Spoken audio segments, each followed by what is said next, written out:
மகா சிவராத்திரியில் கண் விழிக்க கஷ்டமா? இரவு முழுவதும் விழிக்க இயலவில்லையா? 1 மணி நேரம் விழித்திருக்க பாருங்கள் என்கிறார்கள் பெரியோர்கள்.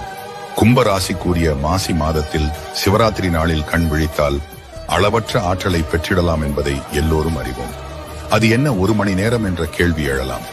அன்னை பார்வதி தேவிக்காக ஆதி பரமேஸ்வரர் லிங்க ரூபமாய் தோன்றிய நாளிகையே மகா சிவராத்திரி காலம்.